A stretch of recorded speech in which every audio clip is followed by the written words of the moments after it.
Assalamualaikum warahmatullahi wabarakatuh. Salam sehat untuk masyarakat Banyumas. Senang sekali saya Cahyaning Tias Pulau Andari bisa menemani pemirsa satelit TV di rumah dalam acara Banyumas Sehat yang dipersembahkan oleh RSUD Banyumas. Hari ini kita akan membahas tema tentang layanan kesehatan ibu dan anak, sebuah tema yang sangat dekat dengan kehidupan kita sehari-hari. Seperti yang kita tahu bahwa ibu yang sehat akan melahirkan generasi yang kuat dan anak yang sehat bisa menjadi fondasi masa depan Kabupaten Banyumas. Sudah hadir bersama saya dua narasumber luar biasa, para perempuan-perempuan tangguh ini. Yang pertama ada Ibu Wakil Bupati Kabupaten Banyumas, Ibu Hajah Dwi Asih Lintarti, dan juga yang kedua ada Direktur RSUD Banyumas, ada Dr. Dani Estinovia ya. Dan nanti sebelum kita masuk satu permasalahannya ini Ibu, saya pengen ngobrol-ngobrol santai dulu Ibu ya. Gimana nih Ibu perasaannya Ibu Lintarti nih sebagai perempuan pertama yang berhasil duduk di kursi legislatif Ibu ya? Kesannya gimana ini Ibu? Sedang sibuk apa gitu ya? Makasih Mbak Tias. Saya kira sama aja, karena sebelum saya menjadi wakil bupati, saya pernah menjadi kepala desa dan juga menjadi anggota DPRD Kabupaten Banyumas. Ya, kegiatan sehari-hari ya sama aja. Kalau lagi ada waktu, saya juga masih tetap ke pasar, juga kadang-kadang masak juga. Komunikasi dengan teman-teman. Kalau ada kegiatan-kegiatan di luar dinas, kita masih tetap seperti dulu lah, Masih biasa. jadi seorang ibu gitu Masih Ibu ya? tetap jadi seorang ibu dan juga sebagai seorang nenek.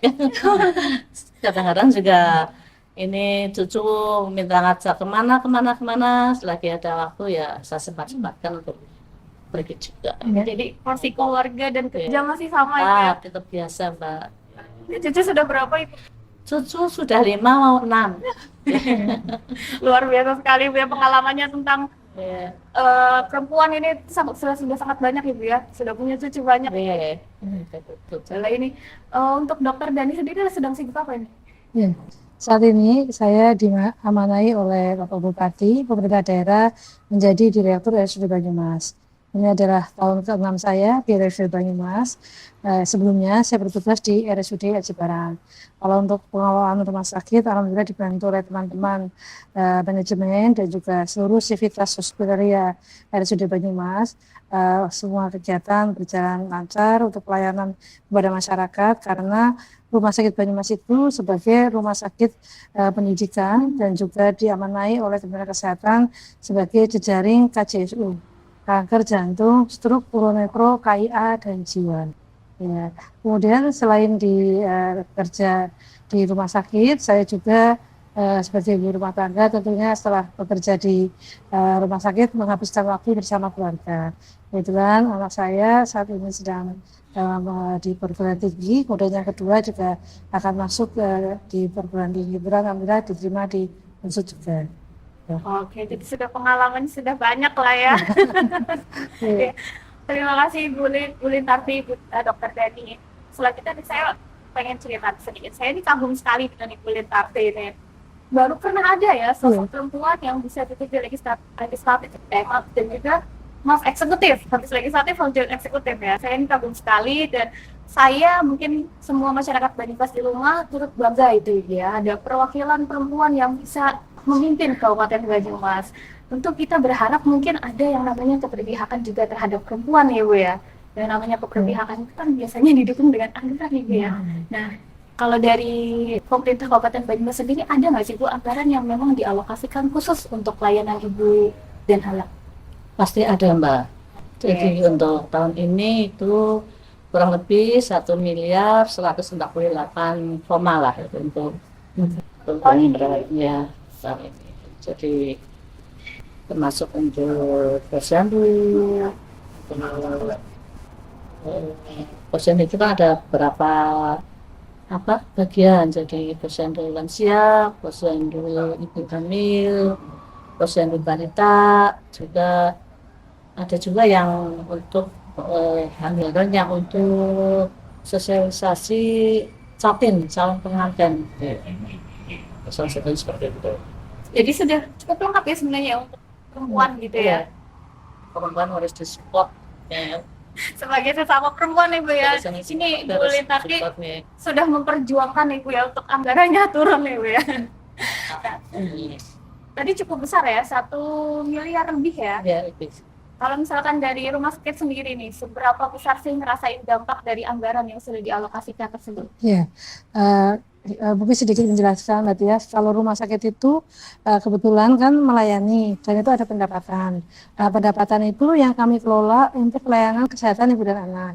Sehingga nanti ada kegiatan karena kami punya satu program dan itu kegiatan salah satunya adalah untuk pelayanan kesehatan ibu dan anak. Selain dari PLUD sendiri, pendapatan PLUD dialokasikan dalam pelayanan ibu dan anak. Kami juga tadi sudah saya sebutkan di awal sebagai rumah sakit jejaring atau pengampuan pelayanan kesehatan ibu dan anak. Otomatis ada juga penganggaran dari pusat. Saat ini kami diberikan anggaran 16 miliar untuk pembangunan IMP tahap kedua.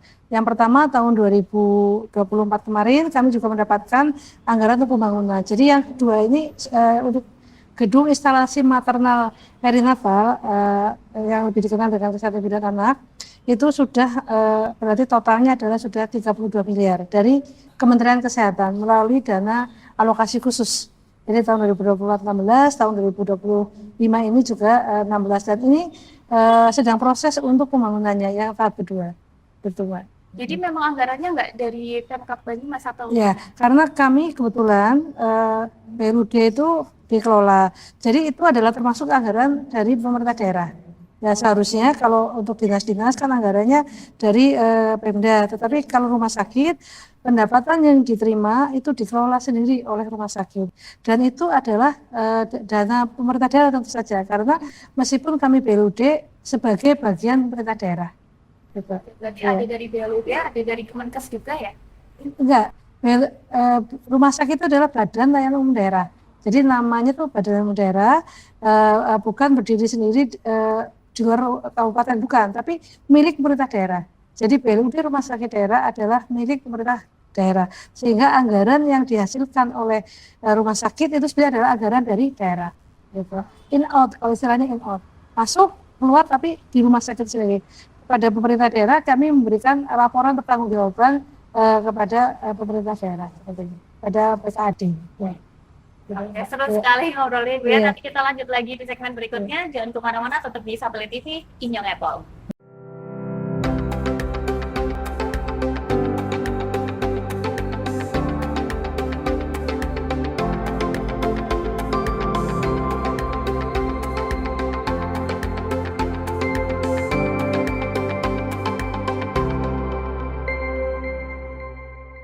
Ya, masih bersama saya Tias di acara Banyumas Sehat dan masih juga dengan Ibu Lintarti dari Dokter Dani ya.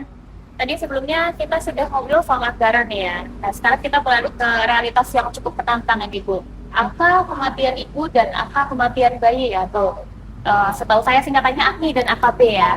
Nah, itu kan meskipun trennya turun gitu, tetapi kan tetap masih ada gitu jumlahnya. Dan yang saya baca-baca itu di tahun 2024 ada 19 kasus AKI ya, dan ada 229 AKB gitu. Ini kan tetap masih menjadi PR kita bersama gitu ya. Nah, kalau dari saya tanya dulu nih dari Dokter Dani di RSUD Banyumas itu ada berapa jumlah kasus AKI dan AKB, dan sebenarnya penyebabnya rata-rata itu apa ini? Ya baik Mbak Tias, untuk AKI di RSUD Banyumas tahun 2024 itu 5 pasien meninggal dunia, kemudian penyebabnya adalah perdarahan dalam kehamilan. Kemudian yang kedua untuk AKB sendiri itu sebanyak kalau 2024 176 bayi ya, 4 bayi, dan penyebabnya sebagian besar karena infeksi, kemudian penyakit bawaan dan juga asfiksia. Terus langkah-langkah konkret dari RSUD Banyumas untuk menekan angka itu apa aja? Ya, langkah konkret yang sudah kami lakukan, tentu saja dari setiap kasus kematian kami mengadakan audit maternal dan neonatal, dan juga tidak hanya di rumah sakit Banyumas sendiri, tetapi juga bekerjasama dengan dinas kesehatan. Kemudian yang kedua, pada saat sudah ditemukan, tentunya kami mendiskusikan lebih mendalam dan melakukan langkah-langkah strategis. Di antaranya adalah apabila memang itu dikarenakan pelayanan kami di rumah sakit tentunya kami berkenan, tetapi apabila dari luar dinas kesehatan tentunya akan berkomunikasi dengan puskesmas kami sendiri. Pertama tadi untuk yang edukasi kepada masyarakat, dokter spesialis OBGYN dan juga dokter spesialis anak itu turun langsung memberikan penyuluhan atau edukasi kepada masyarakat dan juga screening kehamilan, sehingga dan otomatis akan ada pemeriksaan kehamilan di puskesmas yaitu ANC, dilanjutkan juga di rumah sakit.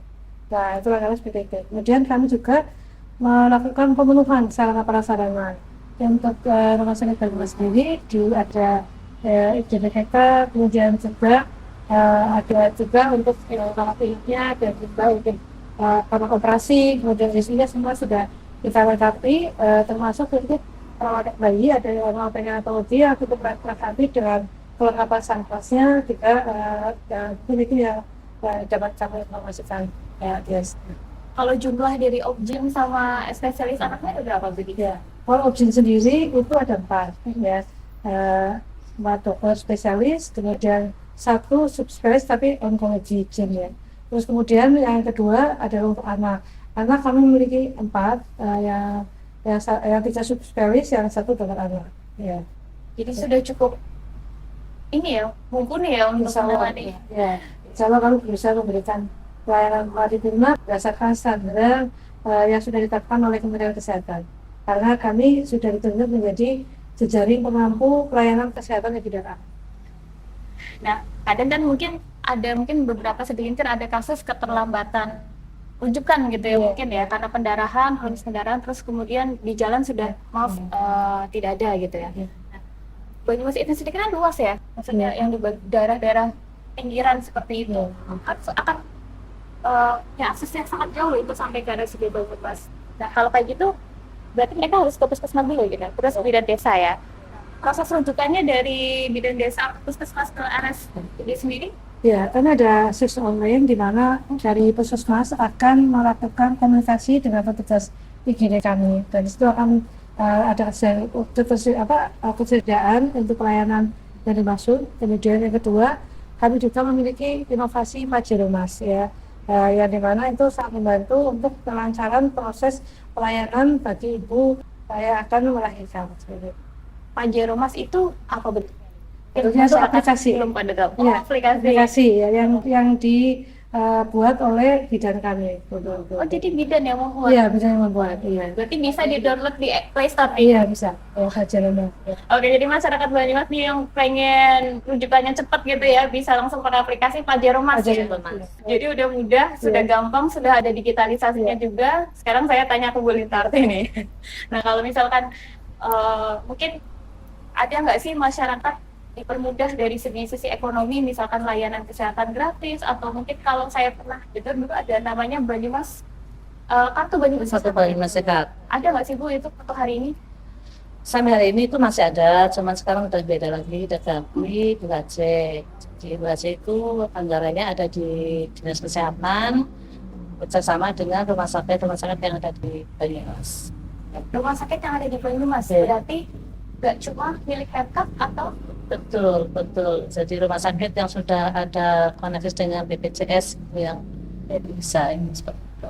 Mungkin Dokter Deni mau menambahkan? Ya, betul yang disampaikan oleh Bu Wahyu bahwa dulunya KPS sekarang sudah menjadi UHC, di mana UHC ini anggarannya dari pemerintah daerah seperti yang disampaikan oleh Ibu, dan pengelolaannya adalah nanti dari rumah sakit. Semua rumah sakit yang bekerja sama dengan BPJS itu dapat melakukan penggantian melalui UHC.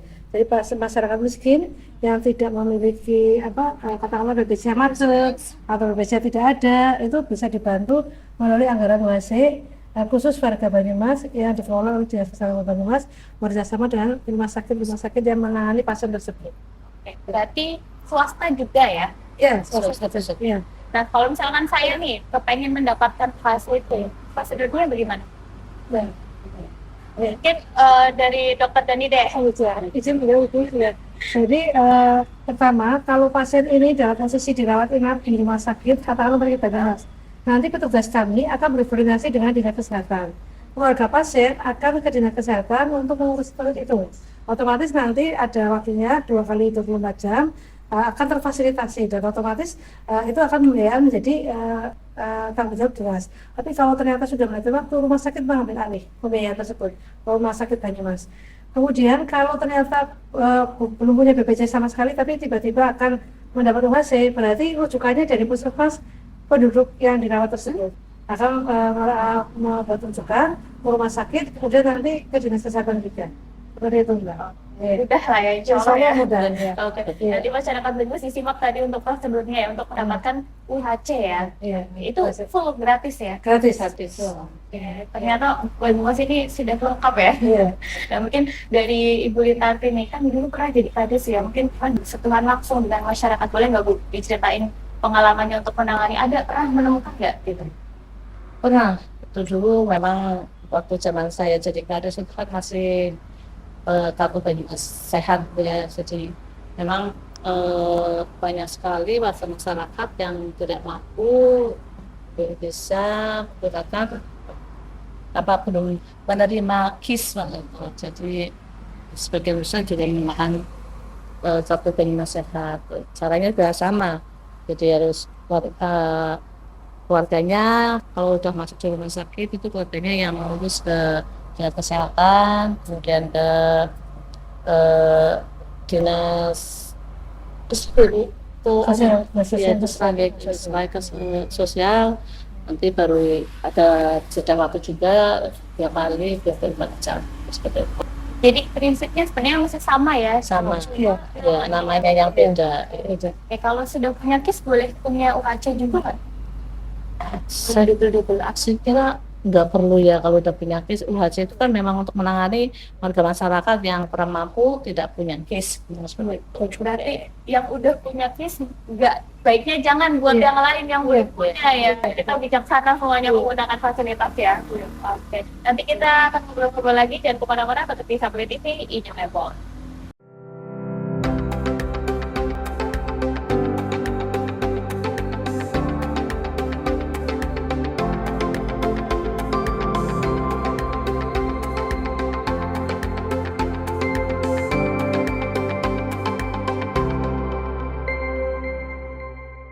Ya, masih bersama saya Tias dalam acara Banyumas Sehat. Tadi kita sudah ngobrol banyak ya, masih dengan Ibu Lintarti dan Dr. Deni. Kalau misalkan tadi kita ngomongin tentang angka kematian ibu dan bayi, sekarang kita ngomongin fasilitasnya.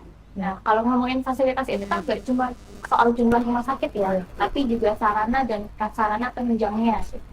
Nah, mungkin di Banyumas sendiri itu kan nggak semuanya akses ke RSUD itu gitu ya. Kalau yang saya ingin tanyakan ke Ibu Lintarti ini, ada nggak sih Bu layanan yang lebih dekat dengan masyarakat? Ada Mbak ya, jadi itu juga termasuk program Telas. Saya dan Pak Sudewo itu menjalankan kan salah satunya visi misi itu kan Telas, yaitu penanganan warga masyarakat yang jauh dari rumah sakit. Nantinya ada di setiap kecamatan ada puskesmas rawat inap. Jadi ini secara bertahap sudah mulai, mungkin nanti akan semua kecamatan ada puskesmas untuk pelayanan rawat inap yang penyakit yang ringan. Salah satunya mungkin melahirkan di situ, kemudian sakit-sakit yang ringan seperti mungkin diare yang butuh harus diinfus, atau mungkin juga demam. Tapi kalau nanti memang membutuhkan penanganan yang khusus, nanti akan segera dirujuk ke rumah sakit seperti itu, Mbak. Jadi fasilitasnya sudah benar-benar menyentuh masyarakat gitu ya. Insya Allah. Kemudian ada yang lain lagi nggak? Mungkin posyandu masih berjalan nggak?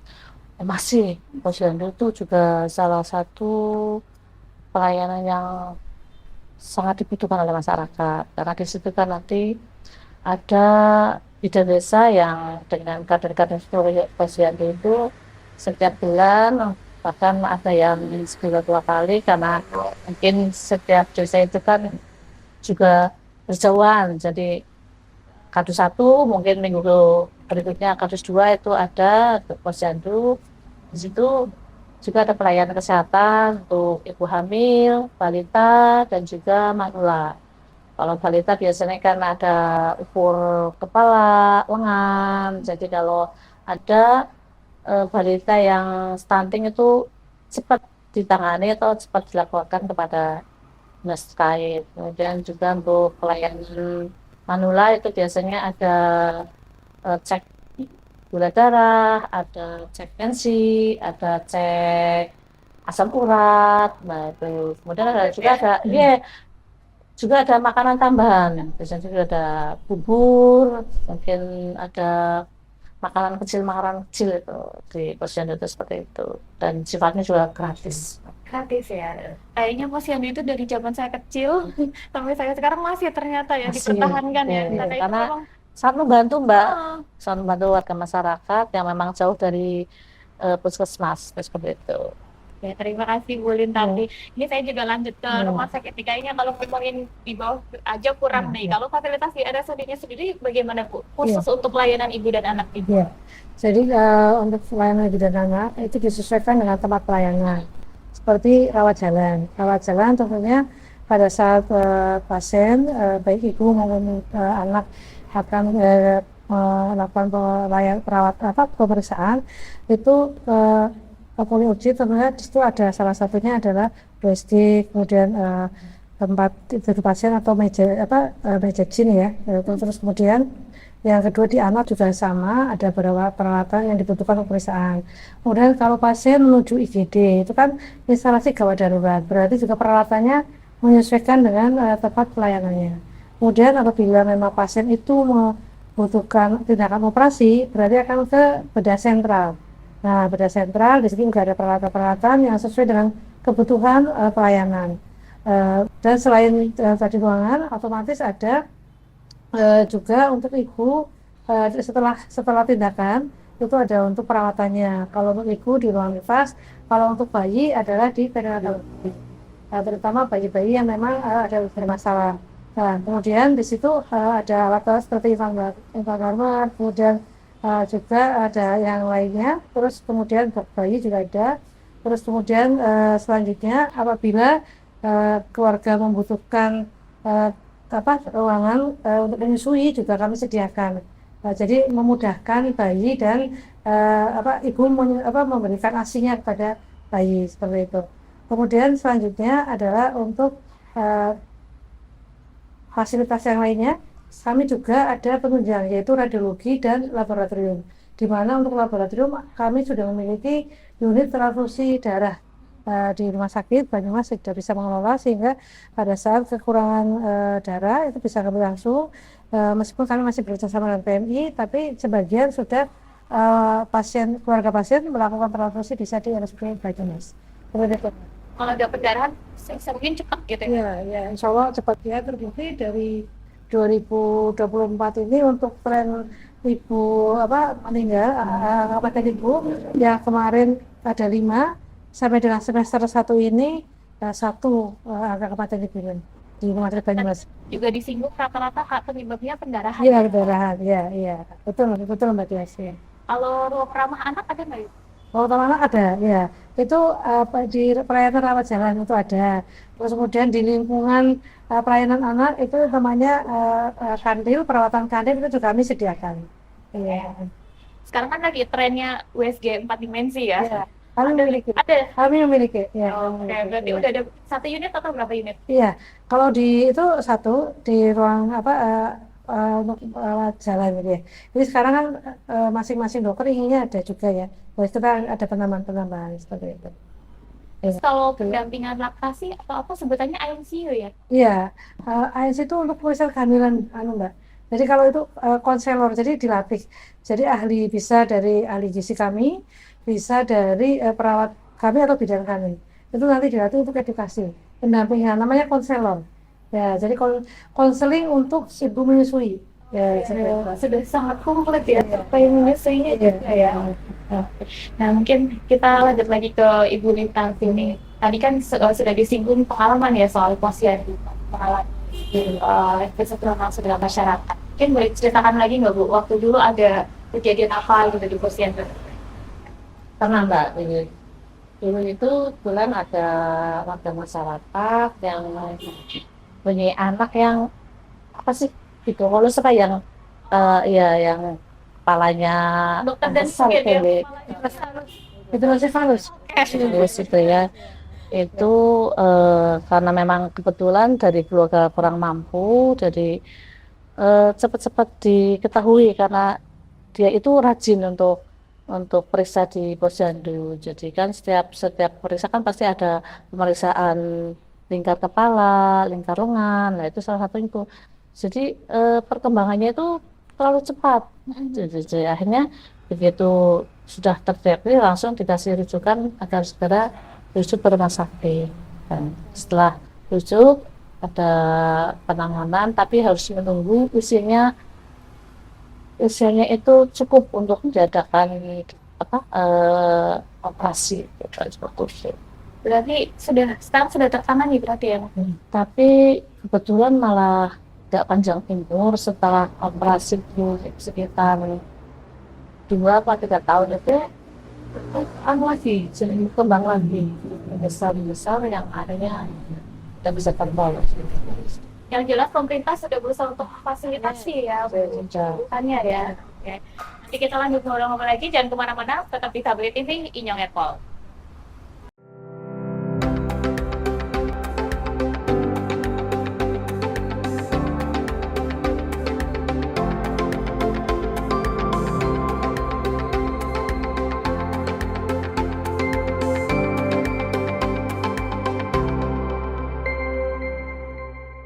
Ya, masih di acara Banyumas Sehat bersama saya Tias dan masih juga bersama dengan Ibu Yentati dan Dokter Dedi. Tadi kita sudah ngobrol soal sebelumnya tadi fasilitas ya. Nah, sekarang saya pengen bahas salah satu isu yang sering luput dari masyarakat nih, kesehatan mental ibu. Ini penting sebenarnya ya, tetapi kadang orang masih menyepelekan gitu. Bahkan banyak kayak ibu itu mengalami kalau trennya anak sekarang itu baby blues ya, atau trauma pasca melahirkan ya. Kemudian bahkan juga ada tren juga nih di anak-anak muda mereka memilih child free ya, nggak mau punya anak nih. Nah ini kan harus ada peran pemerintah untuk mempersiapkan kondisi emosional para perempuan ini sebelum nikah. Kalau punya bayi sudah siap gitu ya. Nah saya akan tanya ke diri tapi dulu, ada nggak sih ibu program pemerintah yang edukasi masyarakat praktek gitu? Ada Mbak, itu namanya Catin ya, calon pengantin itu kan biasanya Capir ya itu kan ada di puskesmas biasanya sebelum melaksanakan jab kabul itu nanti ada penyuluhan di puskesmas di antaranya yaitu kesiapan seseorang, kemudian juga kesiapan untuk hamil dan pemeriksaan kesehatan juga ada HIV, kemudian hepatitis B, dan juga nanti ada imunisasi. Nah, yang utama mungkin itu biasanya nanti ada pengarahan dan seorang itu sudah siap untuk menjadi seorang ibu, menjadi keluarga yang samawa seperti itu. Jadi dari fisik sama psikologis sebenarnya sudah didukung ya. Mungkin saya lanjut ke Dokter Dani nih. Kalau di rumah sakit sendiri ada layanan konseling kayak gitu? Iya, ada yang konseling. Kami memiliki 3 psikolog untuk klinis ya di memberikan pelayanan karena memang keadaan psikologis itu apabila terganggu akan berdampak terhadap perkembangan anak termasuk juga pada lingkungan atau keluarga seperti itu. Kami memiliki 3 psikolog dan juga untuk yang lebih ini lagi selain psikolog kami juga memiliki dokter spesialis kesehatan jiwa. SPKJ ada 3 juga, 3 psikolog klinis dan 3 SPKJ. Kadang kan ibu itu tidak menyadari kalau dia itu sebenarnya merasa trauma ya setelah melahirkan. Nah kalau seperti itu fokusnya dari rumah sakit dapat deteksinya.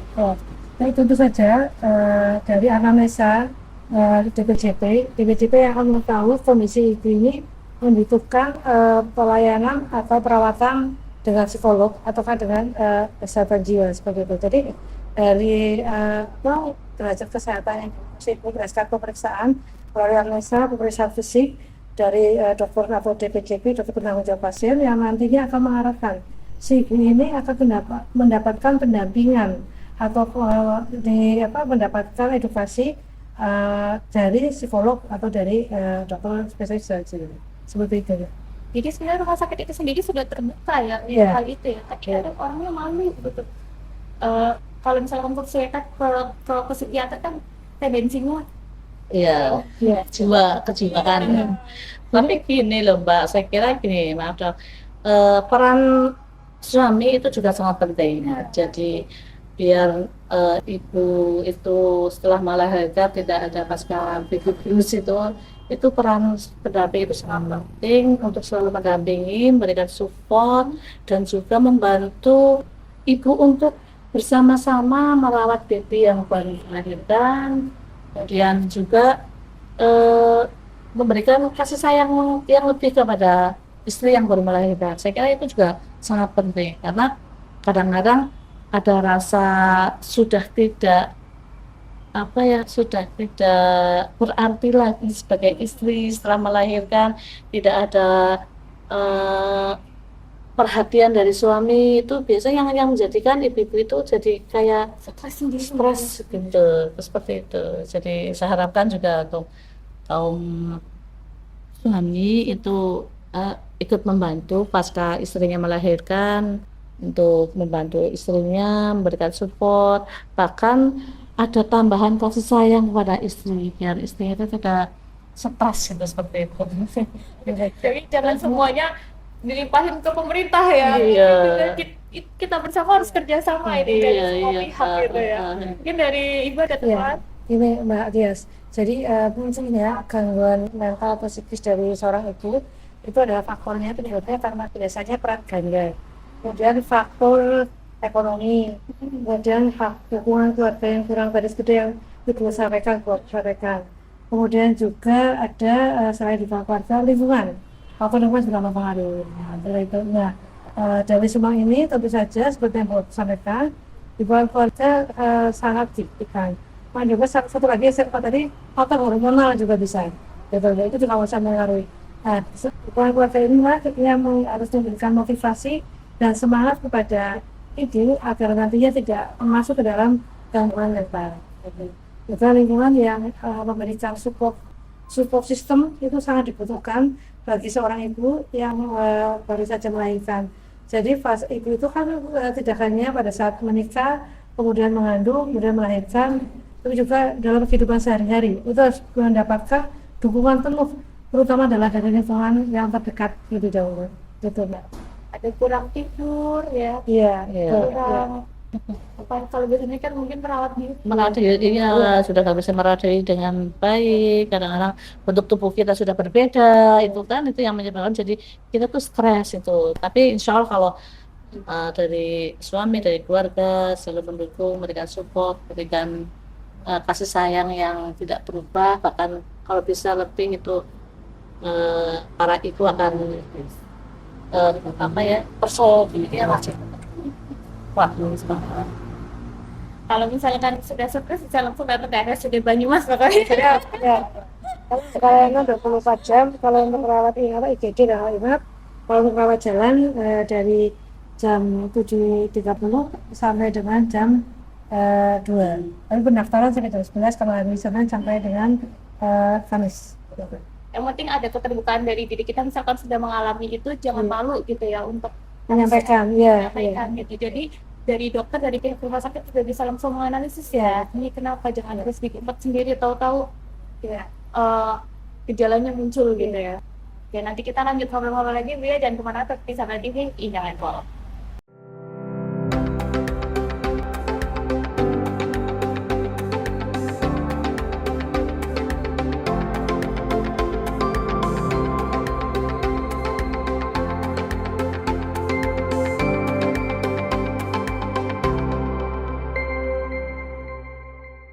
Ya, masih bersama saya Tias di acara Banyumas Sehat, masih juga bersama dengan Ibu Lintarti dan Dokter Dani. Kita sudah sampai di penghujung acara nih, di segmen terakhir. Sebelum nanti kita menutup acara ini, saya pengen nih ada kata-kata hari ini gitu, atau misalnya refleksi atau harapan gitu. Saya mulai dulu nih dari Ibu Lintarti, monggo. Jadi harapan saya itu pelayanan kesehatan di Banyumas semakin baik, semakin sempurna dan merata, ibu sehat, anak selamat. Mungkin dari Dokter Dani. Iya, harapan saya tentu saja masyarakat Banyumas dapat mempercayakan pelayanan kesehatan rujukannya kepada RSUD Banyumas. Karena RSUD Banyumas sudah memiliki dari SDM yang profesional, kemudian sarana prasarana yang juga sudah sesuai dengan standar dari Kementerian Kesehatan dan juga standar yang ditetapkan oleh BPJS. Bisa dari saya. Ya. Jadi sebenarnya pemerintah Kabupaten Banyumas sudah hadir dari lini terbawah sampai dengan di tingkat apa sih kalau di Banyumas itu berarti RSUD ya. Jadi posyandu, tingkat desa, kemudian kecamatan ada satu, masing-masing puskesmas, Rawat inap, terus langsung ke RSUD. Kemudian kalau rujukannya juga mudah, sudah ada aplikasi yang namanya Pajaromas tadi ya. Tinggal langsung download aja di Play Store gitu ya. Pokoknya pemerintah selalu hadir untuk masyarakat semua, termasuk rumah sakit juga standby 24 jam. Terima kasih Ibu Lintarti, Wakil Bupati Kabupaten Banyumas, dan juga Dr. Dani Istinovia, Direktur RSUD Banyumas, atas wawasan dan ketulusannya. Saya ucapkan terima kasih juga kepada RSUD Banyumas yang sudah memfasilitasi acara hari ini. Kita tahu bahwa layanan kesehatan ibu dan anak bukan hanya sekedar urusan medis saja, tetapi ada kehadiran negara hingga ke ruang-ruang terkecil, yaitu keluarga. Semoga talk show kali ini bisa membawa kesadaran kita semua akan kesehatan, terutama untuk ibu dan anak. Saya Tias, pamit undur diri. Sampai jumpa di edisi Banyumas Sehat selanjutnya. Wassalamualaikum warahmatullahi wabarakatuh. Waalaikumsalam.